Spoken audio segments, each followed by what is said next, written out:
Welcome to my channel Secret of America. Mississippi, 1891. Three Rottweilers were let loose into the darkness to track down a 12-year-old enslaved girl named Amelia.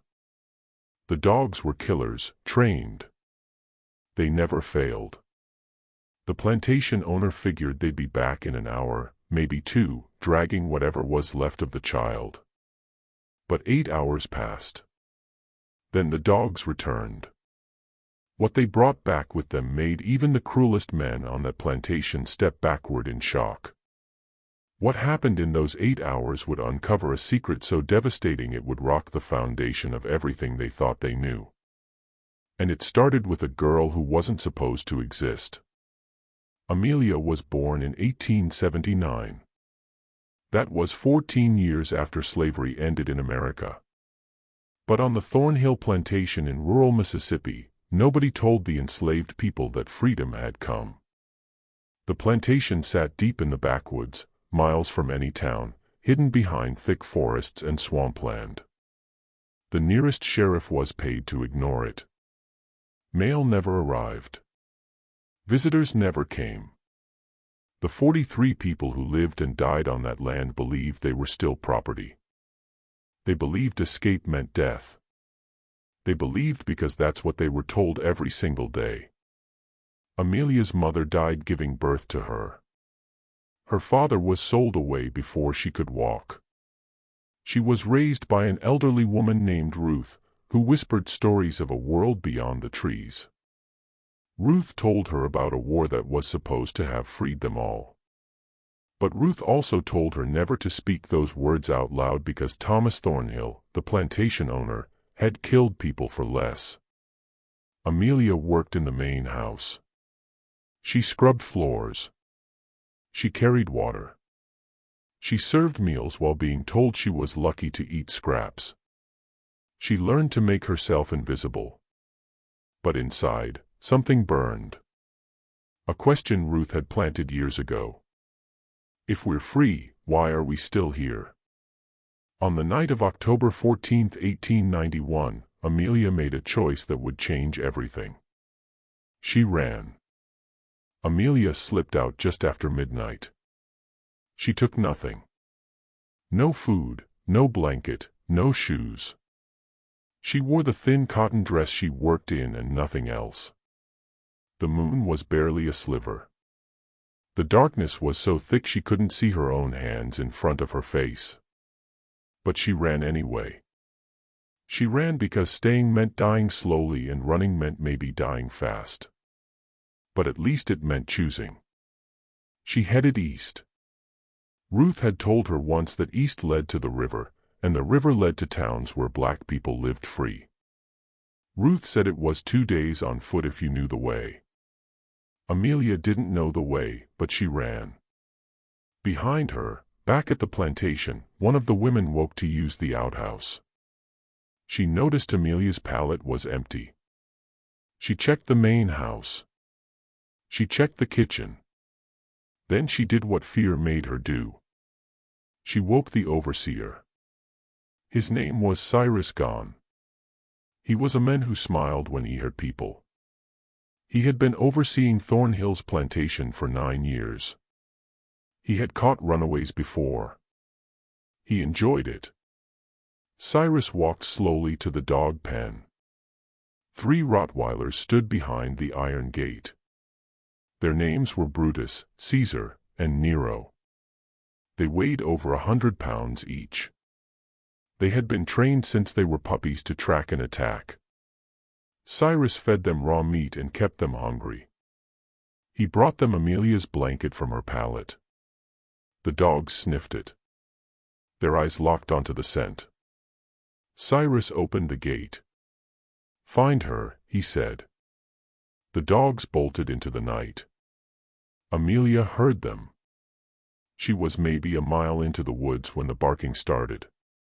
Distant at first, then closer, then so close she could hear their paws hammering the earth. She ran faster. Branches tore at her face and arms. Thorns ripped her feet. She couldn't see where she was going.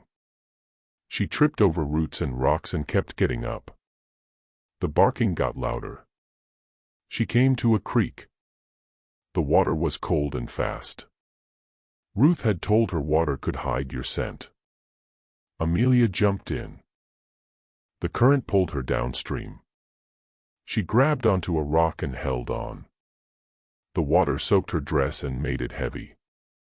She stayed there, chest deep, shivering, listening. The barking stopped. For a moment, there was only the sound of the creek and her own heartbeat pounding in her ears. She waited. She didn't move. Then she heard it, sniffing. The dogs were at the edge of the creek just upstream. They paced back and forth. They were trying to pick up the scent again. Amelia slipped deeper into the water. She let the current carry her farther downstream. She kept her head just above the surface. The cold was numbing her fingers. She couldn't feel her feet anymore. But she kept going. The dogs found the scent again. They splashed into the creek. They were coming downstream. Amelia pulled herself out onto the opposite bank and ran again. Her dress clung to her body. Every step felt like dragging stones. Her legs were cramping. Her lungs burned. But she didn't stop. She ran for another hour, maybe more. Time disappeared. There was only the running and the sound of the dogs getting closer again. She didn't know where she was. The trees all looked the same. The darkness swallowed everything. She was lost. Then she saw it, a cabin. It sat in a small clearing, half collapsed, covered in vines. The roof was caved in on one side. The door hung off its hinges. It looked abandoned. Amelia didn't care. She ran inside and pulled the broken door shut behind her. She pressed her back against the wall and slid down to the floor. Her chest heaved. Her whole body shook. The barking was close now, maybe 50 yards away, maybe less. Amelia looked around the cabin. There was nothing inside, no furniture, no tools, just dirt and rotting wood and shadows. She crawled into the corner farthest from the door and curled into a ball. She closed her eyes. She prayed for the first time in years. She didn't know if God listened to girls like her, but she prayed anyway. The barking stopped again. She heard the dogs outside. She heard their claws scraping against the wooden walls. She heard them sniffing at the gaps in the door. She held her breath. Then one of them barked, a sharp, vicious sound. They had found her. The door exploded inward. Brutus came through first. His teeth were bared. His eyes were wild. Caesar and Nero followed right behind him. They filled the small cabin with snarling and snapping. Amelia screamed. She pressed herself into the corner. There was nowhere to go. Brutus lunged. Then something happened. The floor gave way. Amelia fell through the rotted wood and dropped into darkness. She hit the ground hard. The air knocked out of her lungs. She gasped and coughed and tried to understand where she was. Above her, she could hear the dogs barking and clawing at the hole she had fallen through, but they didn't follow. The hole was too small. Amelia was in a cellar. It was pitch black. She couldn't see anything. She felt around with her hands. The walls were dirt. The floor was dirt. It smelled like mold and decay. But it was deep, maybe 10 feet down. The dogs couldn't reach her. She sat there in the dark, shaking, listening to the dogs rage above her. Hours passed. The dogs didn't leave. They stayed at the edge of the hole, barking and growling. Amelia's body ached. Her feet were bleeding. Her dress was still wet and cold. She wrapped her arms around herself and waited. She didn't know what else to do. Then the barking changed. It got quieter, uncertain. The dogs were sniffing at something. Amelia heard them move away from the hole. She heard their claws on the cabin floor. They were distracted by something. She waited. The barking stopped completely. Silence. Amelia didn't move. She didn't trust it. She stayed in the cellar, breathing as quietly as she could. Minutes passed, maybe an hour. She couldn't tell any more. Then she heard a voice. Girl, it was a woman's voice. Old, rough. It came from above, from somewhere inside the cabin. Girl, you down there? Amelia didn't answer. She didn't know if it was a trick. I ain't going to hurt you. Them dogs is gone. You can come up now. Amelia's throat was too dry to speak. She swallowed hard. Who are you? She whispered. Someone who ain't supposed to be here neither. Come on up. I got water. Amelia hesitated. Then she reached up and found a piece of wood sticking out from the wall. She used it to pull herself up. She climbed slowly, carefully, until she could see through the hole. A face looked down at her. An old black woman with silver hair and deep lines around her eyes.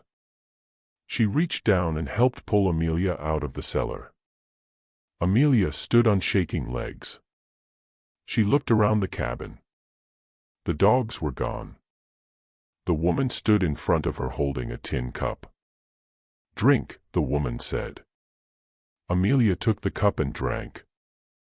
The water was warm, but it was the best thing she had ever tasted. She drank until the cup was empty. Where did the dogs go? Amelia asked. The woman smiled. It wasn't a happy smile. It was sad and knowing. I sent them away, she said. How? Same way I've been sending away everything that comes looking for me. I know things. Things that scare dogs, things that scare men, too. Amelia stared at her. Who are you? My name is Esther. I've been living in these woods for near 40 years. I was enslaved once.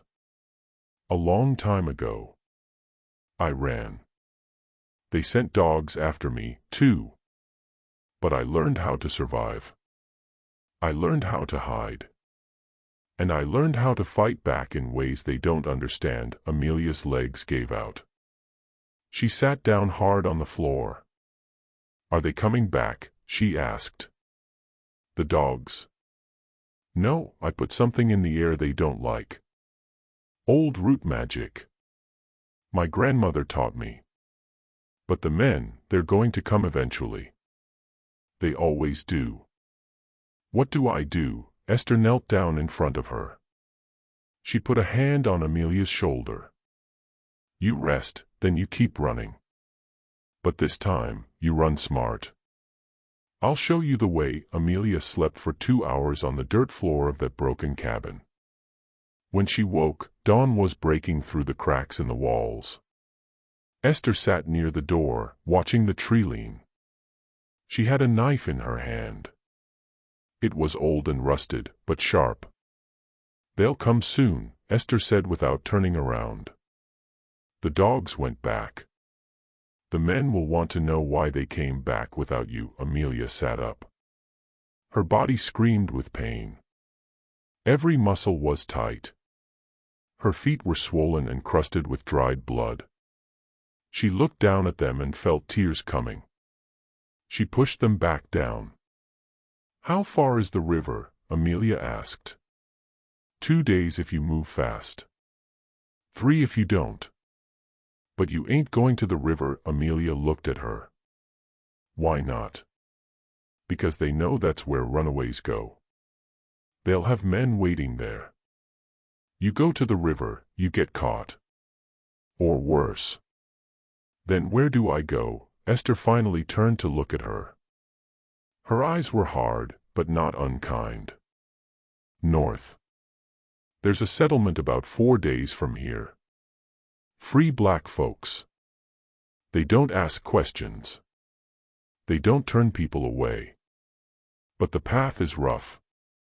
Swamp land, gators, snakes. Most people don't make it. Most people don't make it here either, Amelia said. Esther smiled a little. You got some fire in you. Good. You'll need it. Esther stood and walked to the corner of the cabin. She moved some loose boards and pulled out a small sack. Inside was dried meat, a piece of hard bread, and a tin of water. She handed it to Amelia. This will get you through 2 days if you're careful. After that, you got to find food yourself. You know what plants you can eat, Amelia shook her head. Esther sighed. Then you're going to learn fast or you're going to starve. She knelt down next to Amelia and started wrapping her feet with strips of cloth torn from an old blanket. The cloth was rough, but it was better than nothing. Why are you helping me? Amelia asked. Esther didn't answer right away. She tied off the cloth and sat back. Because somebody helped me once. A long time ago. And I swore if I ever got the chance, I'd do the same. That's all. She stood up and walked back to the door. You need to go now. They're coming. I can feel it. Amelia stood. Her legs still shook, but they held her. She took the sack and slung it over her shoulder. What about you? I'll be fine. I always am. Amelia walked to the door. She stopped and looked back at Esther. Thank you, Esther nodded. Don't thank me yet.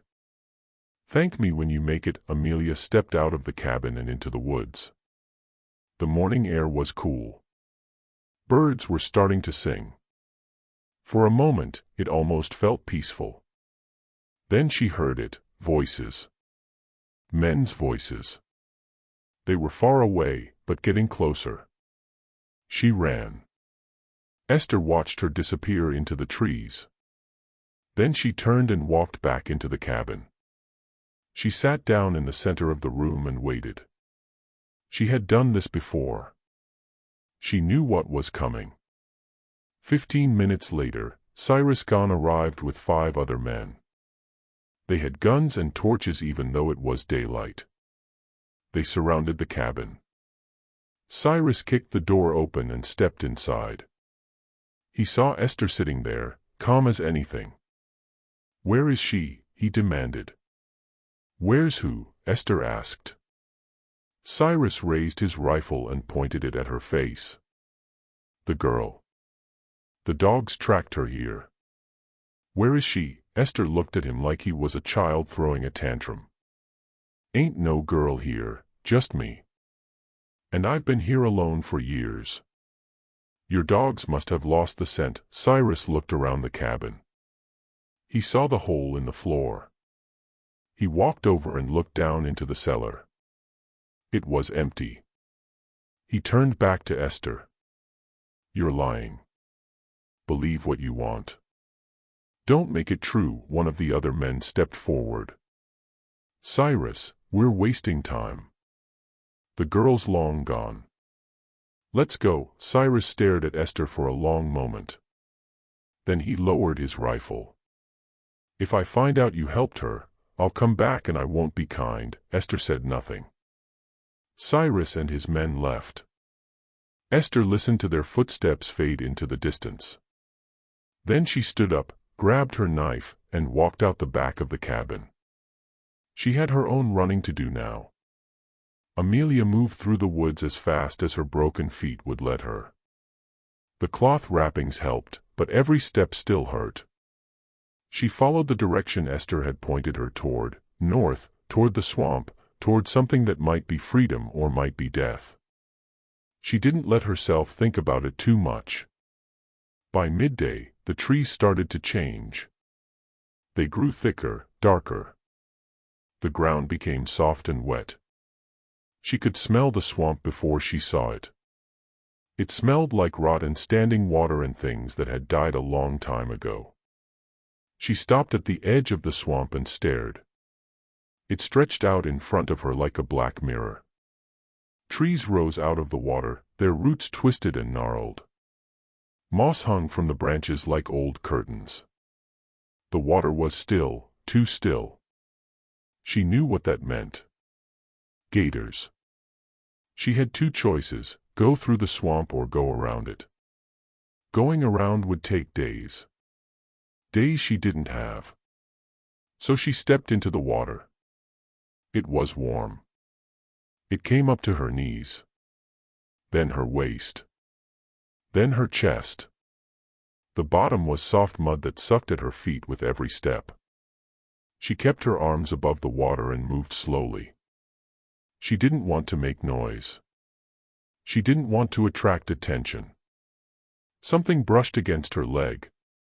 She froze. She looked down but couldn't see through the dark water. She waited. The thing moved away. She kept walking. It took her 3 hours to cross the swamp. When she finally pulled herself onto dry land on the other side, she collapsed. Her whole body was shaking. The cloth wrappings on her feet had come loose and floated away somewhere in the water. Her dress was covered in mud and slime. She smelled like death. She lay there for a long time. The sun was setting. She knew she needed to move. She knew she needed to find shelter before dark, but her body wouldn't respond. She was so tired, so hungry, so broken. Then she heard something, footsteps. She forced herself to sit up. A figure emerged from the trees. A man. He was black, tall. He carried a rifle. Amelia's heart sank. She tried to stand, but her legs wouldn't work. The man stopped a few feet away from her. He looked her up and down. "You running?" he asked. Amelia didn't answer. She didn't know if she could trust him. "It's all right," he said. "I ain't going to hurt you." "I'm running too." He lowered his rifle and set it on the ground. Then he sat down across from her. "My name's Marcus. I've been free for 6 months now. I'm heading north to the settlement."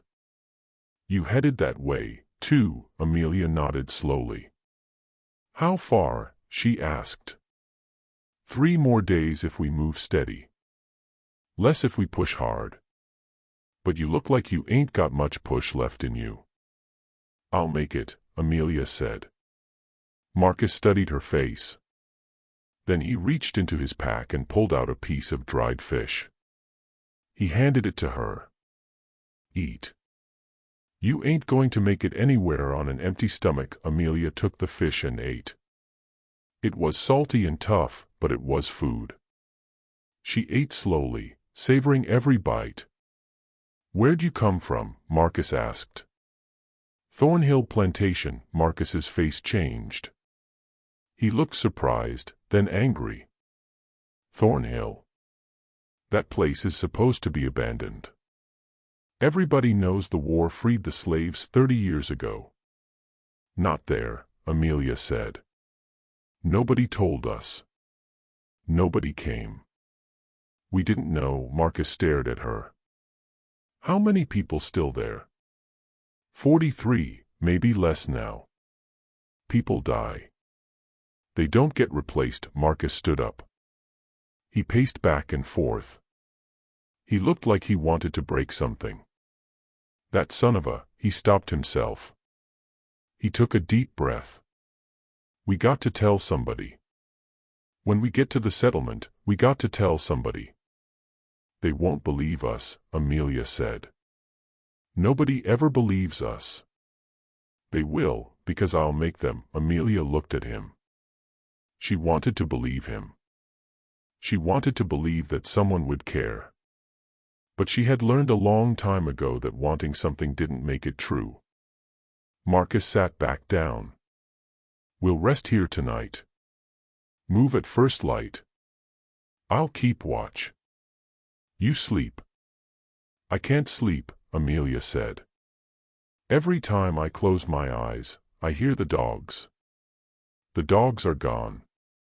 They always come back. Marcus didn't argue with her. He just nodded. Then we'll stay awake together. They sat in silence as the sun disappeared and the darkness came. The woods filled with sounds.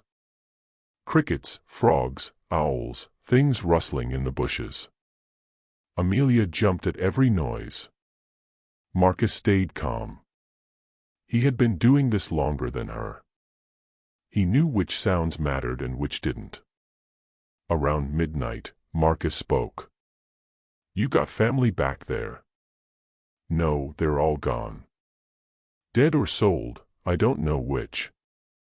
I'm sorry. Don't be. I'm out now. That's all that matters. Marcus looked at her. You're strong. Stronger than most people I've met. You're going to make it. You don't know that. Yeah, I do. Amelia didn't respond. She pulled her knees to her chest and stared into the darkness. Somewhere out there, Cyrus and his men were looking for her. Somewhere out there, the dogs were resting, waiting to be sent out again. Somewhere out there, 42 people were still living in chains, believing that's all there was. She thought about Ruth. She wondered if Ruth knew she had run. She wondered if Ruth was proud or terrified, or both. She wondered if she would ever see her again. She didn't let herself cry. Crying didn't help. It just made you weak, and she couldn't afford to be weak. Not now, not ever. As the night wore on, exhaustion finally won. Amelia's eyes closed. She slept sitting up, her head resting on her knees. She dreamed of dogs with red eyes and men with guns and a river she could never reach. When she woke, Marcus was shaking her shoulder. We got to go, he said. Now. What's wrong? I heard voices about a mile back. They're coming this way. Amelia stood. Her feet screamed. She ignored them. How many? Don't know. At least 3, maybe more. They grabbed their things and started moving fast. The sun was just starting to rise. The woods were gray and shadowy. They moved north, pushing through thick brush and over fallen trees. Behind them, the voices got louder. There. I see tracks. This way. Amelia and Marcus ran. Her feet were bleeding again. Every step left a red mark on the ground. She knew they could follow that. She knew they were leaving a trail, but there was nothing she could do about it. They came to a ravine. It was deep and narrow with steep sides. A small stream ran at the bottom. Marcus looked at Amelia. We got to jump. I can't. Yes, you can. On 3. 1. 2.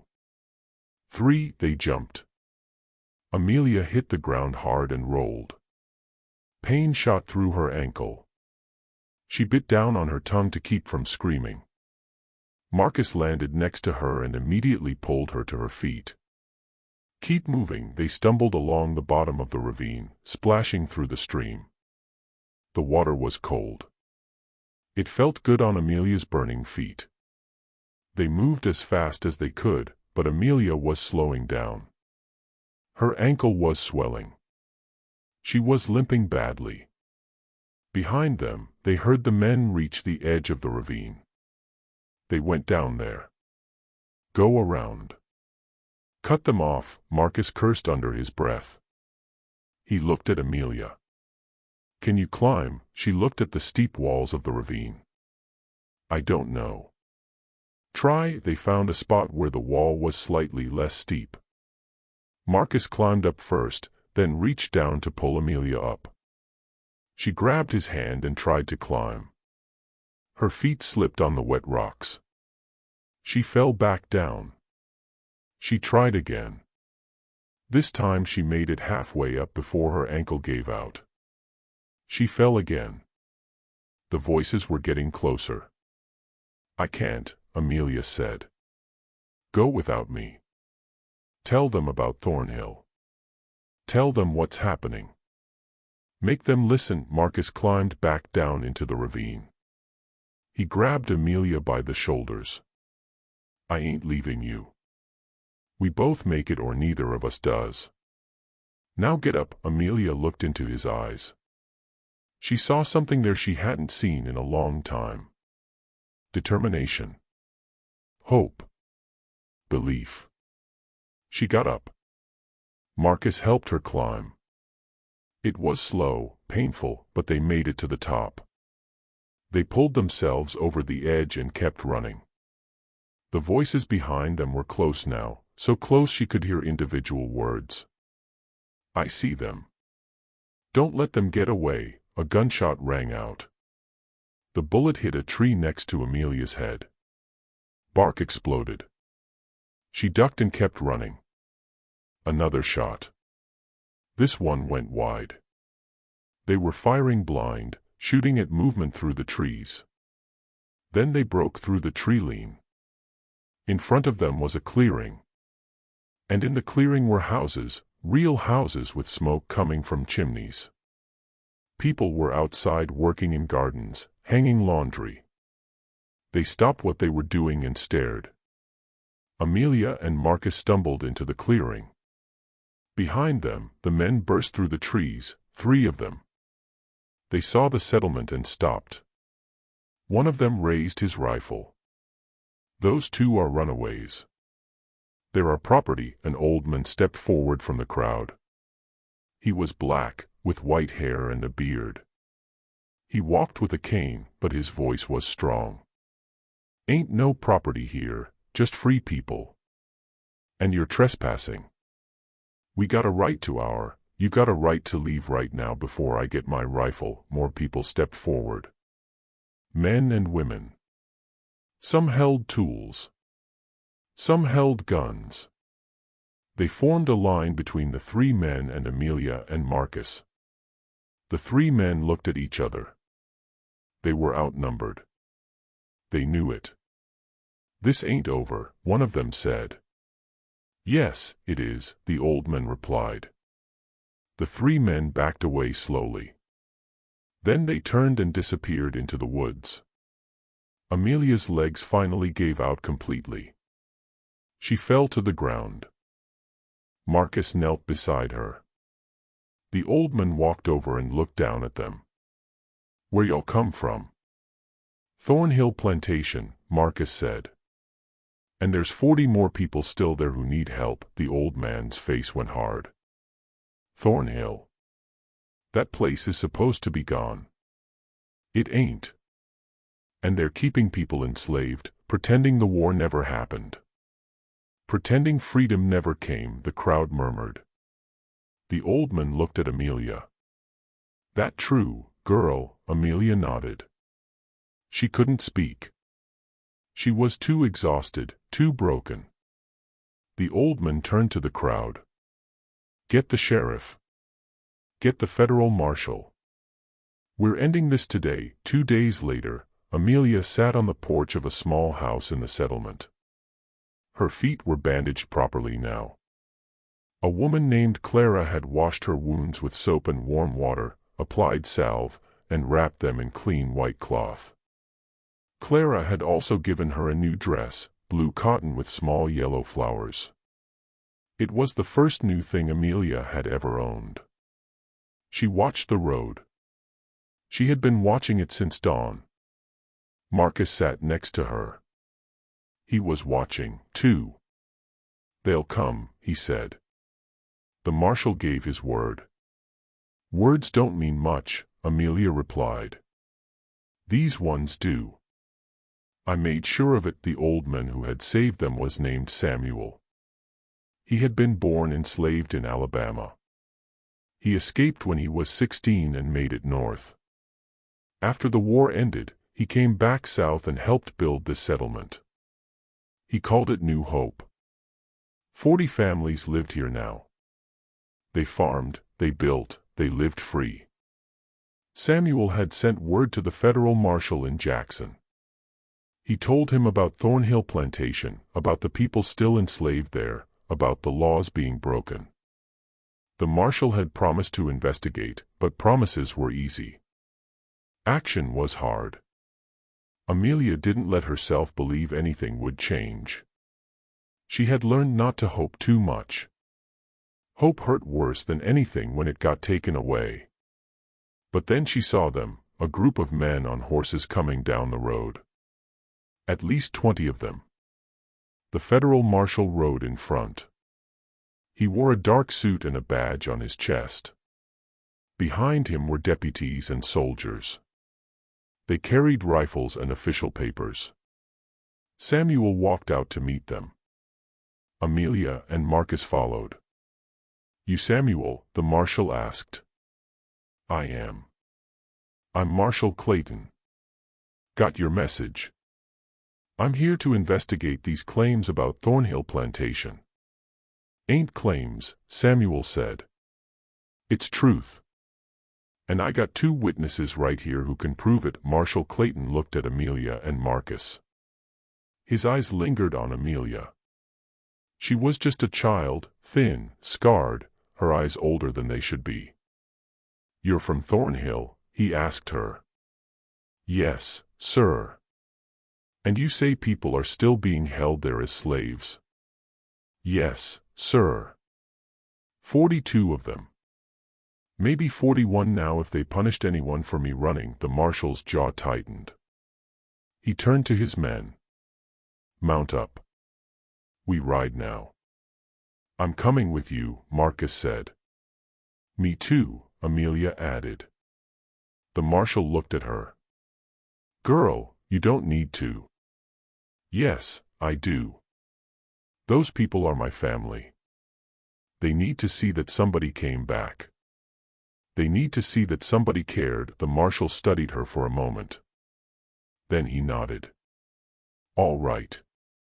But you stay behind us. This could get ugly." They gave Amelia and Marcus horses. Amelia had never ridden before, but she learned fast. The group rode south toward Thornhill Plantation. It took most of the day. As they got closer, Amelia's heart started pounding. She didn't know what they would find. She didn't know if anyone was still alive. They reached the plantation just before sunset. The place looked exactly as she remembered, the big white house on the hill, the small shacks behind it, the fields stretching out in every direction. Smoke rose from the chimneys. People were still there. Marshal Clayton raised his hand. Everyone stopped. "Spread out. Surround the property. Nobody leaves until I say so." The men moved into position. The marshal rode up to the main house with 6 deputies behind him. Amelia and Marcus stayed back, but close enough to see. Thomas Thornhill stepped out onto the porch. He was a large man with a red face and gray hair. He held a glass of whiskey in one hand. He looked at the marshal and smiled. "Can I help you, gentlemen? I'm Federal Marshal Clayton. I'm here to investigate reports of illegal enslavement on this property." Thornhill's smile didn't move. "I don't know what you're talking about. I run a farm here. My workers are paid employees." "Is that so? Then you won't mind if I speak with them?" "Not at all. But you're wasting your time." The marshal dismounted and walked toward the shacks behind the main house. Amelia followed at a distance. Her heart was beating so hard she thought it might break through her chest. The people were gathering outside now. They had heard the horses. They had seen the men with guns and badges. They stood in a group, silent, afraid. Amelia saw faces she knew. Ruth was there. She looked older, thinner, but alive. Ruth saw Amelia, and her eyes went wide. The marshal stepped forward. "My name is Marshal Clayton. I'm a federal officer. I need to ask you all some questions. Are you being held here against your will? Nobody spoke. They looked at each other.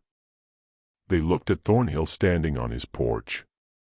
They looked at Cyrus Gahn, who had appeared from somewhere with his rifle. Are you free to leave whenever you want? The marshal asked. Still silence. Are you paid for your work? Nothing. Amelia couldn't take it anymore. She stepped forward. They're scared, she said loudly. They're scared because if they tell the truth, they'll be punished. They've been punished their whole lives for telling the truth. She walked toward the group. Ruth reached out and grabbed her hand. Amelia, Ruth whispered. Child, what are you doing? What I should have done a long time ago. Amelia turned to face Marshal Clayton. These people have been enslaved here since before I was born. Mr. Thornhill's father started it. He kept us hidden. He told us the war never ended. He told us we were still property. He beat us. He worked us. He killed people who tried to run.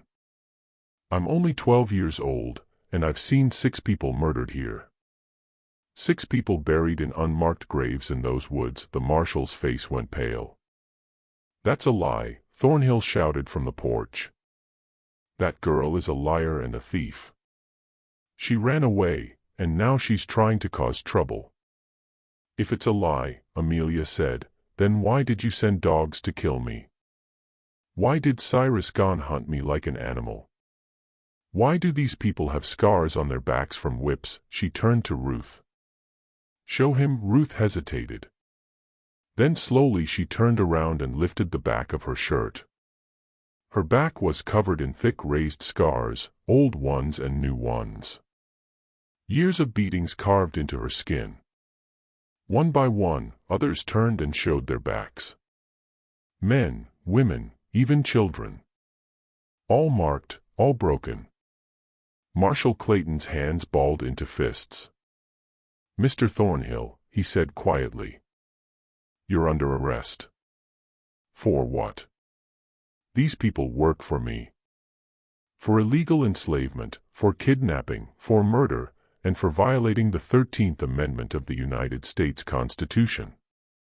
Thornhill threw his whiskey glass. It shattered on the porch steps. You can't do this. This is my property. These are human beings, the marshal interrupted. And they're free. They've been free since 1865. And you've been breaking federal law for 30 years, he nodded to his deputies. Arrest him. And arrest that overseer, too. Cyrus Gahn tried to run. He didn't make it 10 feet before 2 soldiers tackled him to the ground. Thornhill was dragged off his porch in handcuffs. He screamed and cursed the whole way. The people from the shacks watched in stunned silence. Then someone started crying.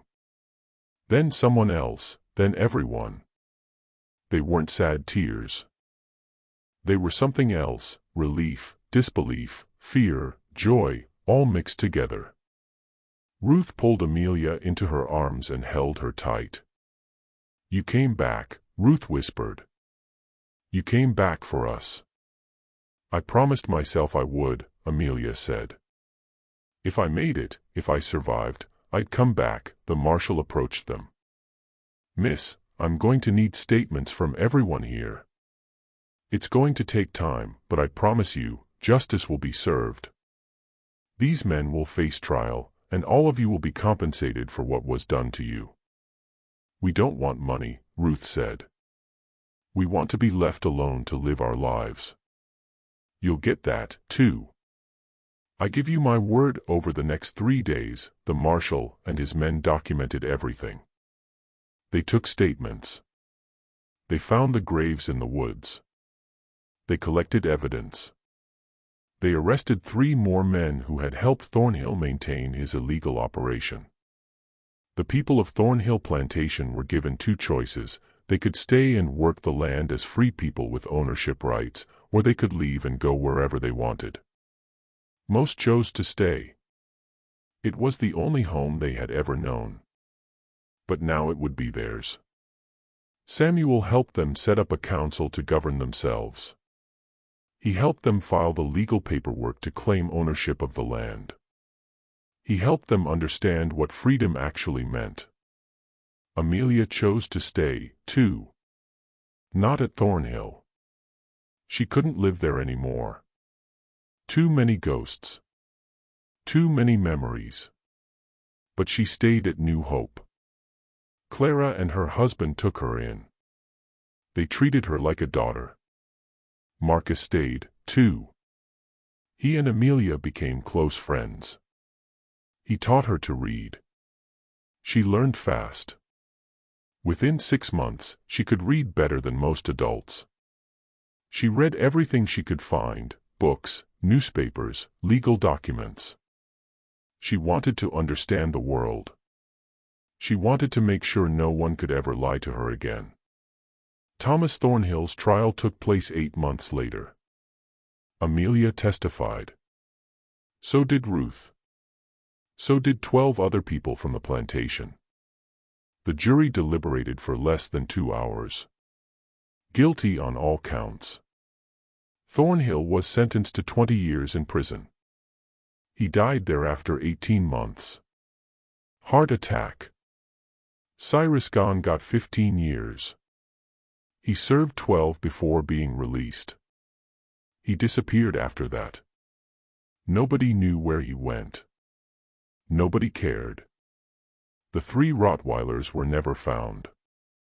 Some people said they ran wild in the woods. Others said they were put down. Amelia never asked. She didn't want to know. 5 years after her escape, Amelia stood on the porch of her own small house in New Hope. She was 17 now, taller, stronger. The scars on her feet had faded but never disappeared. She wore them as reminders. Ruth lived 2 houses down. She was older now, but healthier. She smiled more. She had started a small garden and spent her days tending it. She said it felt good to grow something for herself instead of someone else. Marcus had married a woman from the settlement. They had a baby boy. Marcus worked as a carpenter and helped build new houses as more people arrived. New Hope was growing. Amelia worked as a teacher. She taught children to read and write. She taught them their rights. She taught them their history. She made sure they knew what had been done to their grandparents and great-grandparents. She made sure they knew what freedom cost. One evening, a young girl came to her after class. "Miss Amelia," the girl said, "is it true you ran from dogs?" "It's true." "Were you scared?" Amelia knelt down to look the girl in the eyes. "I was terrified every second. But I ran anyway." "You want to know why?" The girl nodded. "Because being scared don't mean you can't be brave. Being scared just means you're still alive. And as long as you're alive, you can choose. You can choose to give up, or you can choose to keep going. I chose to keep going. And that's what made all the difference." The girl smiled and ran off to join her friends. Amelia watched her go. She thought about that night 5 years ago, the dogs, the darkness, the terror. She thought about the choice she made, the choice that changed everything. She thought about the 42 people who were finally free because one 12-year-old girl decided she would rather die running than live in chains. She thought about all the people who would never know their names. All the people who ran and didn't make it. All the people who died believing freedom was just a lie. And she made herself a promise. The same promise she made every day. To remember them. To honor them. To make sure their suffering meant something. To make sure it never happened again. The sun set over New Hope. Smoke rose from chimneys. Children played in the streets. People sat on their porches and talked and laughed. It wasn't perfect. Nothing ever was. But it was theirs. And it was free. And that was everything. Freedom is not given. It is taken. It is fought for. It is earned with blood and pain and sacrifice. But once you have it, once you truly understand what it means, you can never go back. You can never unsee the truth. You can never unknow that you have the right to choose your own path. The greatest weapon against oppression is not violence. It is the refusal to accept the lie. The refusal to believe you are less than human. The refusal to accept that your chains are permanent. Amelia was 12 years old when she learned this lesson. She was small and weak and afraid. But she had something her captors could never take away, the knowledge that she deserved better, and the courage to act on it. That courage saved 43 lives, including her own. And it proved something that tyrants have always feared, that one person, armed with nothing but truth and determination, can break a system built on lies. Amelia ran into darkness, not knowing if she would survive. But she ran toward light, toward freedom, toward hope. And she made it. Not because she was special, but because she refused to accept that she wasn't.